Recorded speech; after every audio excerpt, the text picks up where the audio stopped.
अस्सलामुअलैकुम वरहमतुल्लाहि वबरकात। इस वक्त हैं हम फर्स्ट ईयर के साथ और फर्स्ट ईयर क्लास है, चैप्टर नंबर 6 हमने स्टार्ट किया हुआ है, सीक्वेंसेस एंड सीरीज़। बच्चों, आज मैं कुछ आपके पास कॉन्सेप्ट्स लेकर आई हूँ कि हम मज़ीद सीख लें कि सीक्वेंस क्या होता है। हमारा कॉन्सेप्ट जितना ज़्यादा स्ट्रॉन्ग होगा, जितना ज़्यादा अच्छा होगा, हमारा पूरा चैप्टर उतना ज़्यादा ईजी हो जाएगा हमारे लिए। वरना बच्चों को ना ये चैप्टर पेपर के आखिर तक मुश्किल लगता है क्योंकि उनके कॉन्सेप्ट क्लियर नहीं होते। अच्छा बच्चों, ये जो सारा काम है ना, ये मैंने आपकी बुक में से समझ के निकाल कर लिखे हैं, लेकिन इसको समझना है आपने। ये जो मैंने इसमें चीज़ें हाईलाइट की हुई हैं, ये आपके पेपर में MCQs में आ जाती हैं। आपने इसमें से कुछ भी याद नहीं करना, सिर्फ इसको समझना है। सीक्वेंसेस को हम क्या कहते हैं? प्रोग्रेशंस कहते हैं। Sequences are called progressions. ठीक है, ये नहीं समझ रहे, इसका दूसरा नाम है। जिस तरह हम घर में नहीं कहते एक लड़की है, उसका नाम सारा है, उसको लोग कहते हैं गुड़िया। गुड़िया, अब वो बाहर सारा है लेकिन उसका दूसरा नाम क्या है? गुड़िया। इसी तरह सीक्वेंस का दूसरा नाम क्या है? Progressions. Sequences are use to represents order list of numbers. यानी ये क्या यूज़ करता है? ऑर्डर्ड लिस्ट करता है ऑफ नंबर्स की। यानी ये किसी भी नंबर्स की ऑर्डरिंग को शो करता है, ऑर्डर करता है। ये मैं भी आपको समझाती हूँ ऑर्डर्ड क्या होता है। तीसरी बात है, सीक्वेंस इज अ फंक्शन। ये हमारे पास क्या होता है बच्चों? एक फंक्शन होता है। मैं ना किसी दिन इंशाल्लाह ताला आपको समझाऊंगी हम फंक्शन कहते किसे हैं, फंक्शन का क्या क्राइटेरिया होता है, और सीक्वेंस को हम ग्राफ पे कैसे चेक करते हैं। ये मैं इंशाल्लाह फिर किसी दिन आपको समझाऊंगी। ये आपके सिलेबस में नहीं है, अगर आप मुझे कहेंगे तो मैं आपको बता दूंगी, लेकिन ये सिलेबस से बाहर है। लेकिन आपके लिए कॉन्सेप्चुअल, मतलब आपके कॉन्सेप्चुअल पॉइंट ऑफ व्यू से ये बहुत अच्छी बात है। Sequence is a function whose domain is a subset of the set of natural numbers. बच्चों, नेचुरल नंबर्स कौन से होते हैं? 1 2 3 4 सो ऑन। अच्छा, डोमेन क्या होता है? रेंज क्या होता है? देखें, जिस तरह हमारे पास ये मैंने एक सीक्वेंस लिखा है, आपको क्लियर नजर आ रहा है ना? 1 5 9 13 17 21, ये सारा एक सीक्वेंस है। अब ये जो है हमारे पास A1 A2 A3, A तो रिप्रेजेंट कर रहा है इसकी फर्स्ट टर्म, A2 रिप्रेजेंट कर रहा है इसकी सेकंड टर्म। ये दूसरे नंबर पे है ना, हम कह देते हैं फर्स्ट टर्म को हम A1 कह देते हैं, सेकंड टर्म को हम A2 कह देते हैं, थर्ड टर्म को हम A3 कह देते हैं। इसको हम बच्चों सब थोड़ा सा मजीद देख लें।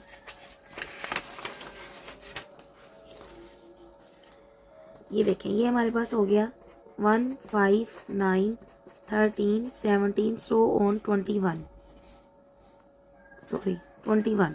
ठीक है, ये चल रहा है सीक्वेंस।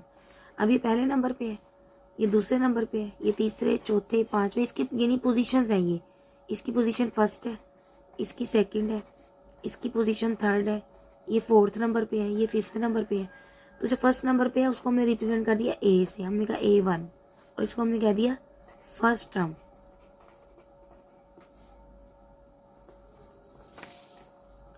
समझ आ गई? और इसको हमने कह दिया A2, इसको हमने कह दिया A3, इसको हमने कह दिया A4, इसको हमने कह दिया A5। अब बच्चों, ये जो कह रहे हैं ना sequence is a function, function क्या होता है कि एक हमारे पास दो चीज़ों पर मुश्तमिल होता है। एक हमारे पास होती है डोमेन, और एक बच्चों हमारे पास क्या होती है? रेंज। और ये बीच में हमारे पास एक फंक्शन है। मिसाल के तौर पे मेरे पास फंक्शन दिया हुआ है f of x is equal to 2x। ठीक है, अब ये जो नंबर्स हैं, अब मैं कहती हूँ सीक्वेंस की जो डोमेन है, सीक्वेंस डोमेन क्या है? हमारी बुक में कह रहे हैं सेट ऑफ नेचुरल नंबर्स।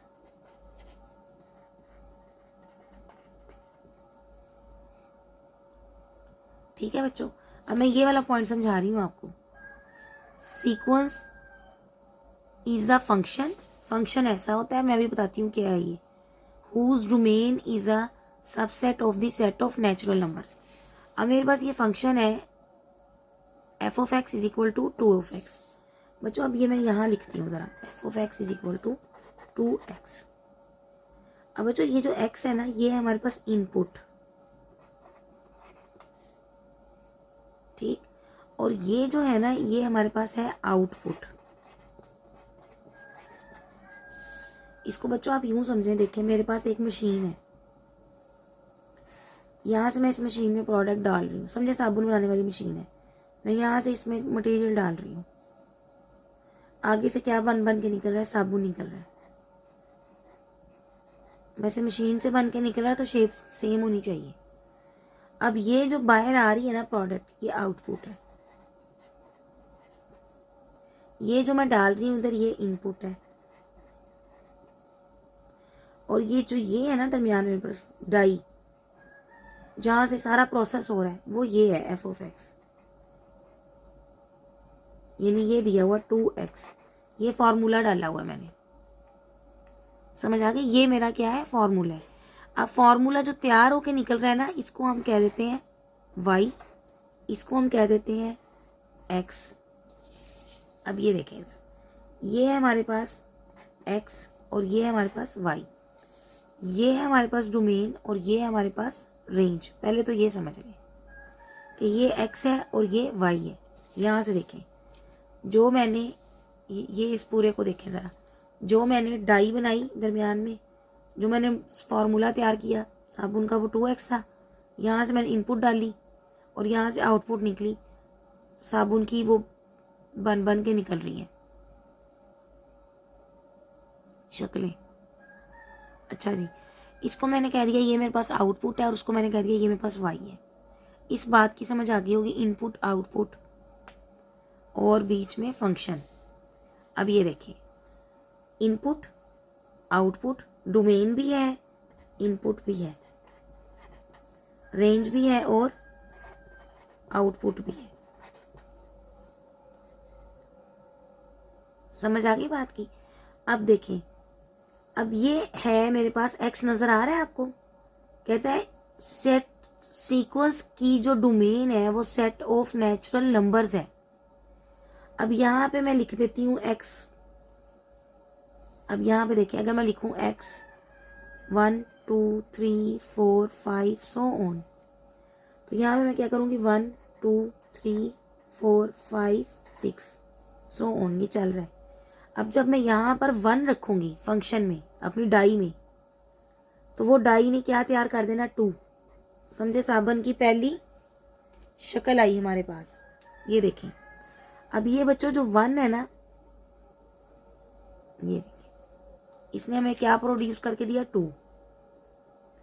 अब जब मैंने इसी में x की जगह पे यहाँ पे क्या रखा 2, तो मेरे पास क्या आ गया 2 इंटू 2 इज इक्वल टू 4।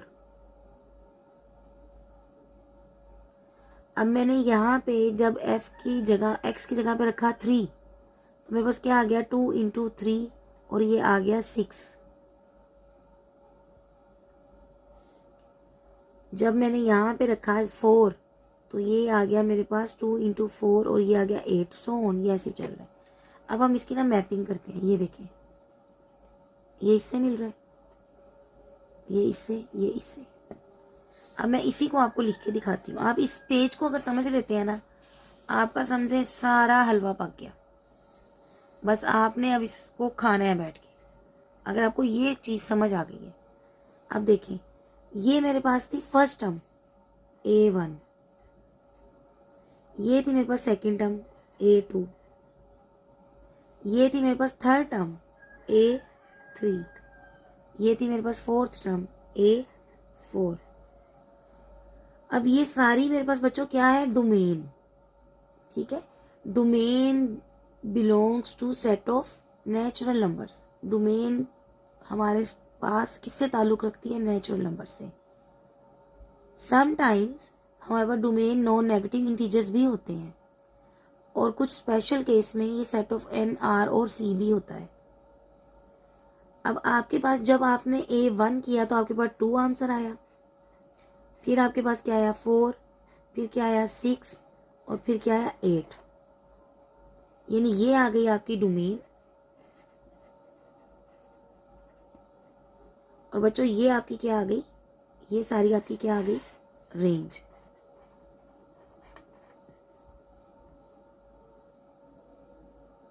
और इसके दरमियान में जो डाई काम कर रही थी, जिस तरह हमने 6.1 में हम क्वेश्चंस तलाश करते हैं कि क्या सीक्वेंस काम कर रहा है, जो डाई दरमियान में काम कर रही होती है।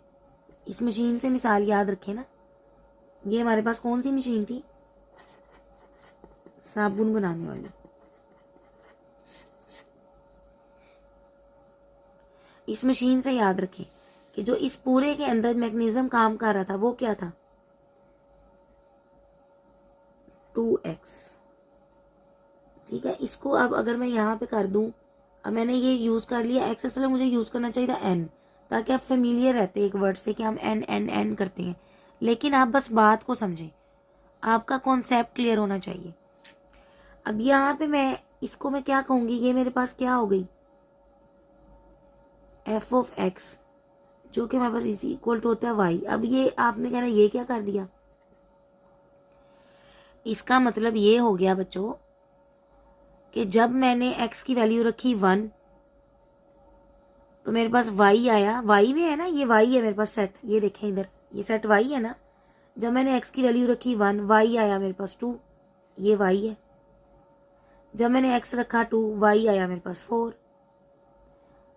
अब समझ आई आपको बात की, उम्मीद है आपको बड़ी अच्छी तरह समझ आ गई होगी। अब हम कुछ चीज़ें पढ़ लेते हैं, फिर हमें और समझ आ जाएगी। अब दोबारा आ जाए इधर। अच्छा, अगर आपको समझ नहीं ना आई तो पीछे करके दोबारा देख लें, लेकिन इस पेज को, ये जितना मैं आपका कॉन्सेप्ट क्लियर करने लगी हूँ ना, उसके लिए आपको इस पेज को समझना बहुत ज़रूरी है। अगर आपको ये पेज समझ आ जाता है ना, तो समझे आपको सीक्वेंस की सारी समझ आ गई है। अब मैं जो जो पढ़ूंगी वो इस पेज से रेलिवेंट है। और अगर आपको ये पेज नहीं ना समझ आया तो जो मैं पढ़ाने लगी हूँ वो नहीं समझ आना। इसलिए बस आप इस पेज को देखें कि जो मैंने बोला है वो आपका क्लियर हो गया। डोमेन क्या है, इनपुट क्या है, रेंज क्या है, आउटपुट क्या है, एक्स क्या है, वाई क्या है, बीच में डाई क्या है, ये वही है जो हम पैटर्न तलाश करते हैं 6.1 में, ये वो चीज़ है। ठीक हो गया। अब उसके बाद देखें, अब मैं ये पढ़ती हूँ, अब आपको समझ आ जाएगी। Sequence is a function whose domain is a set of the set of natural numbers. ये देखें, जिस तरह नेचुरल नंबर पुट किए और ये ऊपर मेरे पास टर्म्स आ गई, ये मेरे पास क्या आ गई, रेंज क्या आ गई, सीक्वेंस की टर्म्स आ गई, और डोमेन मेरे पास क्या थी, नेचुरल नंबर्स थे। अब वो कहता है a sequence is a special type of a function from a subset of n, यानी नेचुरल नंबर्स टू r, ये r भी हो सकती है और कॉम्प्लेक्स नंबर्स भी हो सकती है।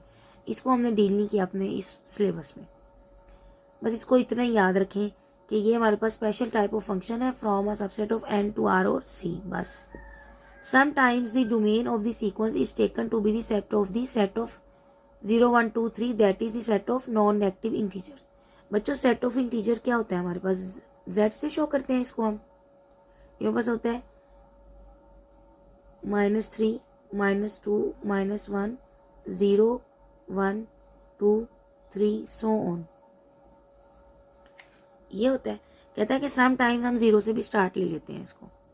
हमने तो यहाँ पे देखा है ना कि हम 1 से स्टार्ट ले रहे हैं, और आप अपनी एक्सरसाइज में भी 1 से ही स्टार्ट ले लेंगे। कहते हैं लेकिन कुछ केसेस में हम इसको 0 से भी स्टार्ट ले लेते हैं। ठीक है, तो इसको कहते हैं हम नॉन नेगेटिव इंटीजर्स।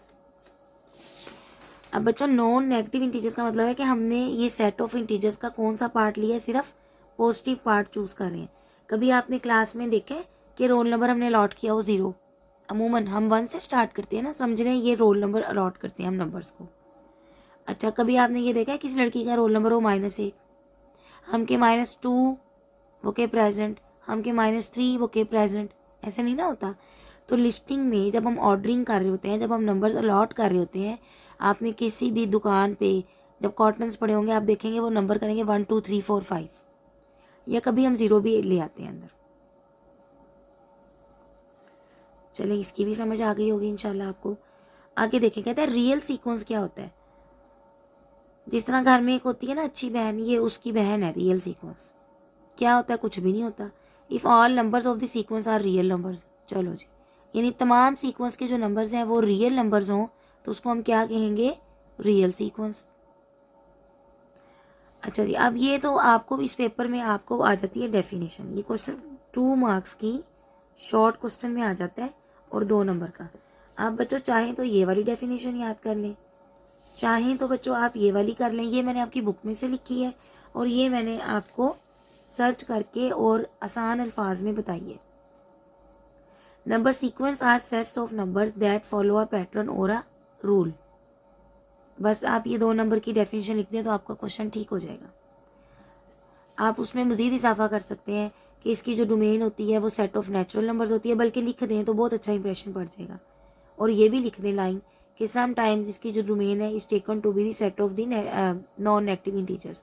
यानी इस डेफिनेशन में आप डोमेन वाली बात को ऐड कर दें कि इसमें डोमेन क्या होती है, हम लेते सेट ऑफ नेचुरल नंबर्स, ये वाली बात वहां से उठा के ऐड कर दें।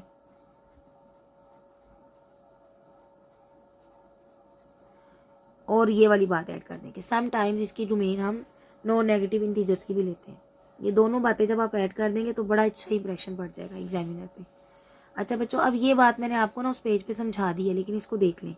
The domain of a sequence consists of the natural numbers counting, मतलब नेचुरल काउंटिंग नंबर 1 2 3। ये देखें, जिसको मैंने 1 2 3 कहा था ना, अगर हम इसको n कह दूं तो आपको बड़ी आसानी से समझ आ जानी है। आपने सारा n में काम किया ना एक्सरसाइज नंबर 6.1 में, उसमें आपने n में ही काम करना है। इसको अगर x की बजाय n कह दें तो चलें और ज़रा सुथरा लगेगा। ये 1 2 3 4 5 6 ये नहीं कहता है कि ये हमारे पास क्या होती है, नेचुरल नंबर। वो कहता है जो रेंज होती है ना, फंक्शन की बात कर रहे हैं ना, फंक्शन कहते ही हम डोमेन और रेंज को है। यानी एक हमारे पास सबसे डोमेन होती है और एक हमारे पास रेंज होती है, और इसके बीच में हम फिर फंक्शन इनपुट आउटपुट और 1 1 फंक्शन 1 1 1 ऑन 2 इन 2 ये हम सारी करते हैं। बाइजेक्टिव इंजेक्टिव फंक्शंस देखते हैं, वो भी इंशाल्लाह मैं बनाऊंगी, लेकिन अभी आप इस तक महदूद रहें बस। The range of the sequence consists of the terms of the sequence. कहता है जो रेंज होती है ना, वो हमारे पास सीक्वेंस की टर्म्स आ जाती हैं। ये देखें, जिस तरह first term, second term, third term, fourth term, फिर हम इनको टर्म्स कह देते हैं। ठीक है, ये भी बात आपकी समझ के लिए है, ये भी बात आपकी समझ के लिए है, ये सारी चीज़ भी आपकी समझ के लिए है। ये सारा काम आपके समझाने के लिए है। याद आपने बीच में से ये करना है बस। अच्छा जी, आगे देखते हैं हम फिर।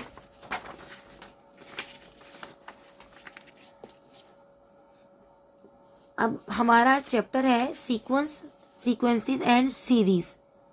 कहता है सीरीज कुछ भी नहीं है, समझ लें ये सीक्वेंस की ना नन्ही मुन्नी सी बहन है।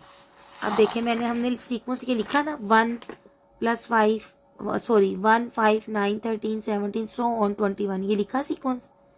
अगर बच्चों मैं इसको ऐसे लिख दूंगी ना 1 + 5 + 9 + 13 + 17, ये मैंने लिख के दिखाया। यानी अगर मैं सीक्वेंस के अंदर प्लस प्लस का साइन डाल दूंगी तो ये क्या बन जाएगी, सीरीज।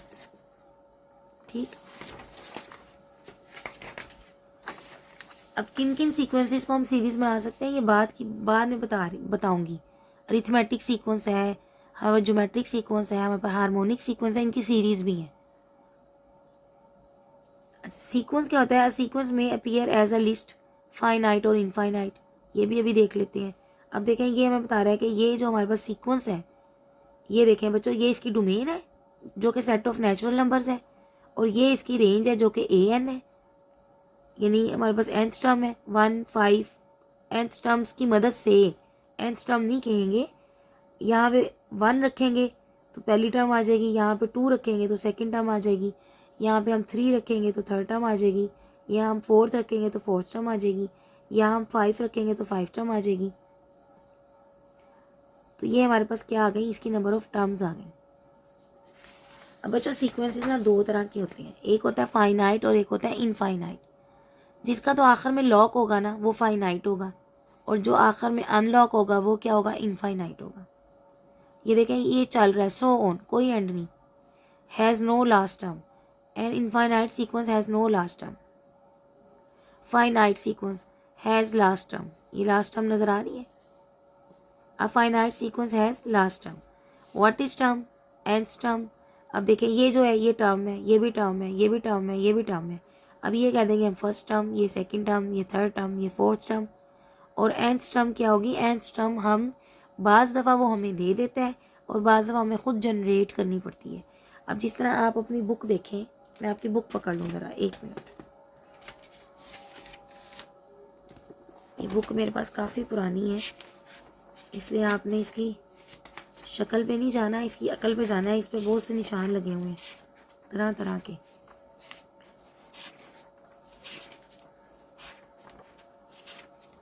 ये देखें जी, ये जो सारी है ये आपको क्या दी हुई है, सीक्वेंसेस दिए हुए हैं और ये आपको इनकी nth टर्म्स दी हुई हैं। जब आप यहाँ 1 2 3 पुट करते जाते हैं तो टर्म्स आती जाती हैं और ये वैसे सीक्वेंस दिए हुए हैं। ठीक है, ये हमारे पास सीक्वेंस है। ये पूरी एक्सरसाइज हमारी इसी पर मुश्तमिल है। अब ये nth टर्म क्या बुला है, इसको कैसे फाइंड करते हैं, वो सारा ये है, लेकिन ये अभी नहीं आपने देखना। चलें जी, ये पेज मिल गया। अच्छा बच्चों, ये देखें सीक्वेंस एंड सीरीज, ये हमारा चैप्टर का नाम है, 6th चैप्टर। अब इसमें हमारा अगला टॉपिक स्टार्ट होने लगा है, अरिथमेटिक सीक्वेंस। बच्चों इसका कॉन्सेप्ट आप अभी क्लियर कर लें, आपकी ये आगे इसने जान नहीं छोड़नी आपकी। आपकी एक्सरसाइज नंबर 6.2, आपकी एक्सरसाइज नंबर 6.3 और 4 तक इसने आपके साथ चलना है। ठीक है, उसके बाद फिर हमारी ये, हाँ जी, 4 तक हमारा ये कॉन्सेप्ट चलना है अरिथमेटिक सीक्वेंस वाला। अरिथमेटिक सीक्वेंस क्या होता है बच्चों? अरिथमेटिक नाम से देखें क्या पता चल रहा है, ऐसा सीक्वेंस जो हमें कि कोई प्लस या नेगेटिव से हासिल हो। अरिथमेटिक कहते हैं जमा तफरीक को। किसे कहते हैं? जमा या तफरीक को, यानी प्लस या माइनस को। यानी ऐसा सीक्वेंस जो हमारे पास हमें हासिल हो रहा हो कोई भी एडिशन या सब्ट्रैक्शन से, उसे हम कहते हैं अरिथमेटिक सीक्वेंस। अब हमें पता है कि सीक्वेंस को हम क्या कहते हैं? प्रोग्रेशन। तो हम इसको क्या कह सकते हैं? Arithmetic progression. और अपनी सहूलत के लिए हम क्या कर लेते हैं, इसको A.P भी लिख देते हैं, इसका मतलब है अरिथमेटिक प्रोग्रेशन। अब आपकी बुक में ना उसने इसको AP करके बोलना है, उसने पूरा ये नहीं लिखना अरिथमेटिक प्रोग्रेशन, बहुत कम लिखेगा वो अरिथमेटिक सीक्वेंस, वो ज्यादा क्या लेके चलेगा? Arithmetic progression. ठीक है बच्चों, अब ये हमें क्या कह रहा है कि a sequence of numbers that has a fixed common difference. Oh, ये क्या आ गया? फिक्स्ड कॉमन डिफरेंस, ये आपके लिए नई चीज है। बिटवीन एनी 2 कंसेक्टिव नंबर्स, ये भी आपके लिए नई बात है। Is called an arithmetic progression, यानी कि AP। इसको ना बच्चों पहले इधर समझें आप मुझसे। आपकी एक्सरसाइज नंबर 6.1 अपलोड हो चुकी है, उसमें सारा ये वाला सीक्वेंस भरा पड़ा है पूरी एक्सरसाइज में। 2 6 11 17 देखें, 2 में हम कितना ऐड करते हैं? 6 आता है 4। 6 में हम कितना ऐड करते हैं? 11 आता है 5। 11 में हम कितना ऐड करते हैं? 17 आता है, ये हमारे पास आ जाता है 6। अब जो ये 6 और 11 है ना, इसको हम कहेंगे कंसेक्टिव टर्म्स, यानी जुड़ी हुई, एक के बाद दीगर, आगे पीछे। इसी तरह 11 और 17 भी कंसेक्टिव टर्म्स है। इसी तरह 2 और 6 भी कंसेक्टिव टर्म्स है। अब ये बात आपको समझ आ गई कि नंबर ऑफ कंसेक्टिव टर्म्स से क्या मुराद है। 2 17 कंसेक्टिव टर्म्स नहीं है। कंसेक्टिव टर्म्स कौन सी हैं? जो एक के बाद दूसरी आ रही है। इस तरह आपकी सीट फेलो है, वो आपके साथ कंसेक्टिव बैठी हुई है ना बच्चों। ये तो है जस्ट सीक्वेंस, लेकिन जो नीचे मैंने लिखा है ना, ये मेरे पास अरिथमेटिक सीक्वेंस है, यानी कि AP है, अरिथमेटिक प्रोग्रेशन है। कैसे? देखें, 1 में हमने क्या ऐड किया? 3 आया 2। 3 में हमने क्या ऐड किया? 2 आया, 5 आया 2। 5 में हमने क्या ऐड किया कि 7 आया 2। 7 में क्या ऐड किया कि 9 आया 2।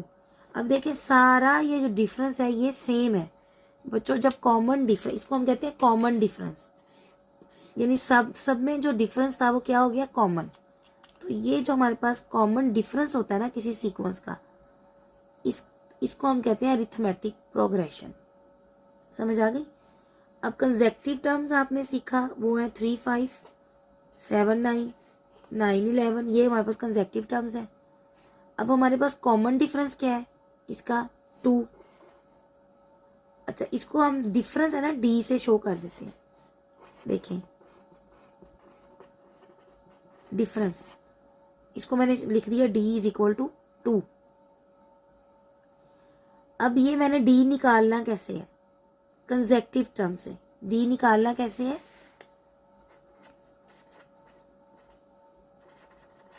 कंसेक्टिव टर्म से निकलता है बच्चों, ये हमेशा कंसेक्टिव टर्म से निकाला जाता है डी। ठीक हो गया। डी हमारे पास कहाँ से निकाला जाता है, नंबर ऑफ कंसेक्टिव टर्म से। वो कैसे, देखें आपके पास क्या था 1 3। आप अगर ये हमारे पास A1 है और ये A2 है, ये A3 है, ये A4 है, ये A5 है, ऐसे ही चल रहा है ना ये सीक्वेंस। अगर मैं 3 में से 1 माइनस कर दूं तो क्या आ जाएगा 2। 5 में से 3 माइनस कर दूं तो क्या आ जाएगा 2। 7 में से 5 माइनस कर दूं तो क्या आ जाएगा 2। 9 में से 7 माइनस कर दूं तो क्या आ जाएगा 2। यानी पहले मैंने किसका कान पकड़ा, अगली टर्म का। यानी डी निकालने का तरीका क्या है, an माइनस an माइनस 1। ये क्या लिख दिया, n लिख दिया मैंने। n से मुराद है कोई भी टर्म। A3, जब यहाँ पे 3 माइनस 1 रखूंगी तो क्या आ जाएगा A2। यानी कंसेक्टिव टर्म्स को माइनस करते हैं, अगली टर्म में से पिछली टर्म को हम क्या कर देते हैं, माइनस कर देते हैं। तो हमारे पास बच्चों क्या आ जाता है, डी आ जाता है। जिस तरह अब अगर 7 है तो ये 4 नंबर पे था ना, अब मैं लिखूंगी A4 माइनस A3। ये क्या आ जाएगा 7 माइनस 5 और डी क्या आ गया 2। ठीक हो गया। ये है हमारे पास डिफरेंस डी। कहते हैं कि अरिथमेटिक प्रोग्रेशन में जो हमारे पास डी होता है, कॉमन डिफरेंस होता है, वो सारी टर्म्स का सेम होता है। ये खूबी है इसकी। मतलब ये वो लोग हैं जो मुस्तकिल मिजाज होते हैं ना, जिस तरह इसकी मिसाल वैसे समझे, जो लगातार काम करते रहते हैं, ये उनकी तरह का है। डी सेम होता है पूरी एपी के लिए। अब मैं ना इसको अरिथमेटिक प्रोग्रेशन नहीं बोलूँगी, मैं इसको अब एपी बोलूँगी, ताकि आपके कान इस बात के आदी हों। एपी क्या होता है, अरिथमेटिक प्रोग्रेशन। जब मैं एपी कहूँ तो आपने फौरन सोचना है एपी क्या है, अरिथमेटिक प्रोग्रेशन। अब इसकी समझ आई। टी क्या है हमारे पास, डी हमारे पास बच्चों कॉमन डिफरेंस है जो दो कंसेक्टिव टर्म्स को माइनस करने से हासिल होता है। बड़ी टर्म में से हम छोटी टर्म निकालते हैं। ये मैंने आपको जनरली मतलब इसकी जर्नल टर्म लिख के बताइए, जनरली लिखा है इसको।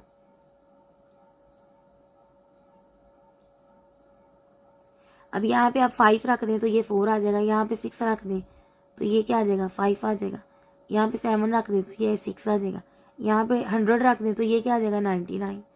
आप कहीं से भी डिफरेंस ले सकते हैं, बस नंबर्स का कंसेक्टिव होना ज़रूरी है। ये इसका क्राइटेरिया डी का,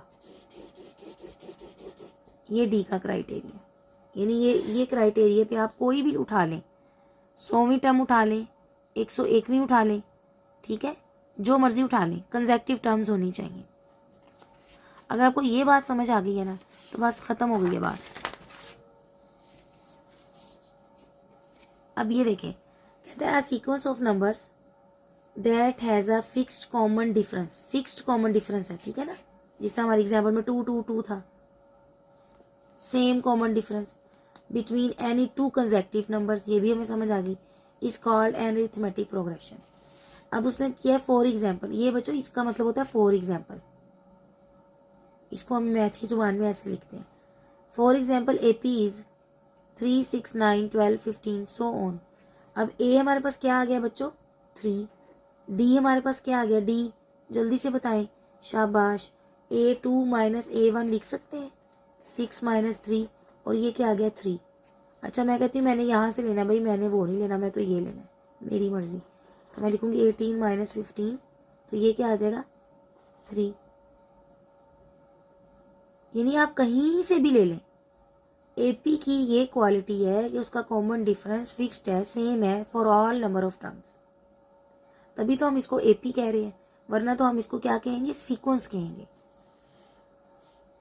अच्छा अब एन क्या है इसमें, एन क्या है, एन नहीं मालूम, nth टर्म नहीं हमें मालूम। अब इसमें हम बच्चों nth टर्म खुद मालूम कर मतलब इसमें हम nth टर्म का ये उसने फॉर्मूला दिया हुआ है। ये है गेम 6.2 की सारी गेम ये पड़ी है।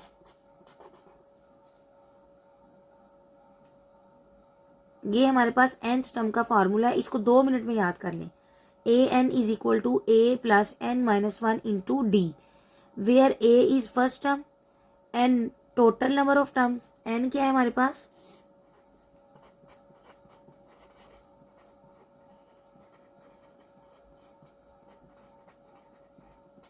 Total number of terms. ठीक हो गया। और डी हमारे पास क्या है बच्चों, कॉमन डिफरेंस। ये हमने सीख लिया। अच्छा, इसी बात को ना मैंने अब ये लिखा है, ये इसको उतनी देर आप जरा आदि करें अपनी आंखों को इसको देखने का। A N is equal to A plus N minus 1 into D, A N is equal to A plus N minus 1 into D, ये अरिथमेटिक प्रोग्रेशन की nth टर्म का फॉर्मूला है। इफ वी ऐड और सब्ट्रैक्ट, ये ऊपर वाली बात ही है, ये कुछ नहीं आनी है। इफ वी ऐड और subtract the same number each time to make the sequence, it is an arithmetic sequence. ये भी हमने पढ़ लिया। सीक्वेंस एक्सरसाइज नंबर 6.1 में सारे सीक्वेंस हैं, लेकिन जहाँ पे कॉमन डिफरेंस हमारे पास सेम होता जाएगा वो हमारे पास क्या बन जाएगा, एपी अरिथमेटिक प्रोग्रेशन। अच्छा बच्चों, ये अब देखें, अब मैं आपको ना ये समझा देती हूँ, ये वाली बात, इसको समझना जरूरी है। ये देखें, मेरे पास बच्चों सीक्वेंस एपी क्या दिया हुआ है, 3, 6, 9, 12 सो ऑन। मैं कहती हूँ भाई मुझे इसकी nth टर्म निकाल के दें, मुझे तो इसकी nth टर्म चाहिए, यानी an मुझे रिक्वायर्ड है। अब मैं क्या करूँगी, मैं पहले देखूँगी क्या ये सीक्वेंस है, हाँ जी सीक्वेंस तो है। अब मैं देखूँगी क्या ये अरिथमेटिक सीक्वेंस है, क्या ये जमा तफरीक से आगे जा रहा है, जी ये जमा से आगे जा रहा है, इसका मतलब ये अरिथमेटिक सीक्वेंस है। अगर ये जमा तफरीक से ना जाता तो फिर मैं चेक करती क्या ये ज्योमेट्रिक सीक्वेंस है। अगर वो भी क्राइटेरिया फुलफिल ना होता तो मैं क्या देखती, ये हार्मोनिक सीक्वेंस है।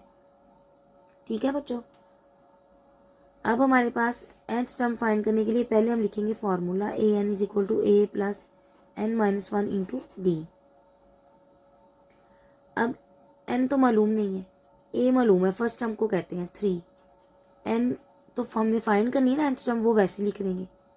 अब कॉमन डिफरेंस d कैसे आप बच्चों फाइंड करेंगे, 6 माइनस 3 इज इक्वल टू 3, यहाँ पे रख दें 3, पुट कर दिया। ये मेरे पास आ जाएगा बच्चों 3 प्लस 3n माइनस 3, और ये आ जाएगा, ये इससे कट गया, ये आ गया 3n। यानी कि बच्चों इस सीक्वेंस की मैंने nth टर्म क्या निकाल ली, an is equal to 3n। देखें तो जब मैं यहाँ 1 पुट करूँगी, यानी डोमेन पुट करूँगी, यानी set of natural numbers put करूँगी a1, तो ये 3 इंटू 1 हो जाएगा 3। जब 2 पुट करूँगी तो सेकंड टर्म आ गई, जब 3 पुट करूँगी तो थर्ड टर्म आ गई, जब 4 पुट करूँगी तो फोर्थ टर्म आ गई। अब समझ आई, ये मेरे पास nth टर्म मैंने फाइंड कर ली इस सीक्वेंस की, इस फॉर्मूले की मदद से। अब आपका बस खत्म हो गया ये काम।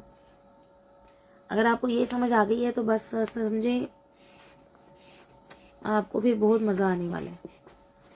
और अगर नहीं समझ आई तो इसको आगे पीछे करके दोबारा समझें और इसको समझ लें बच्चों। अगर अपनी जान छुड़ानी है तो इसको समझ लें,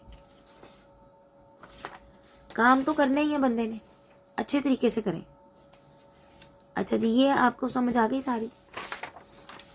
ये भी वही चीज़ है कि आपका ये वाला सीक्वेंस आगे किससे बढ़ा है, देखें।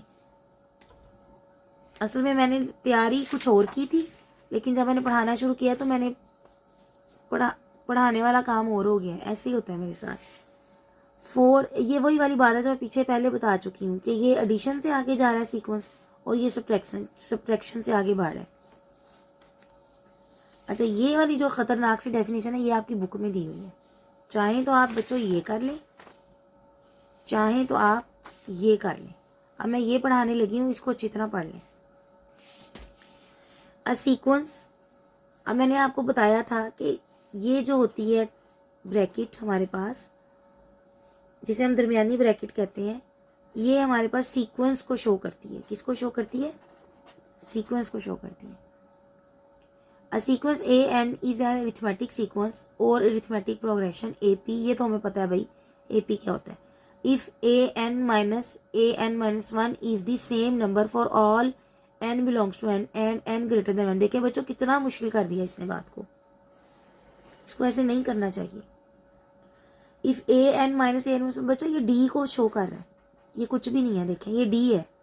अगर मैं यहाँ पे 3 रख दूं और यहाँ पे भी 3 रखूं तो 3 माइनस 1 2 माइनस 2, यानी वो कहता है if D is the same number for all N belongs to N, यानी सेट ऑफ नेचुरल नंबर्स, यानी डोमेन के नंबर्स, ये डोमेन की बात कर रहा है, एंड एन ग्रेटर देन 1।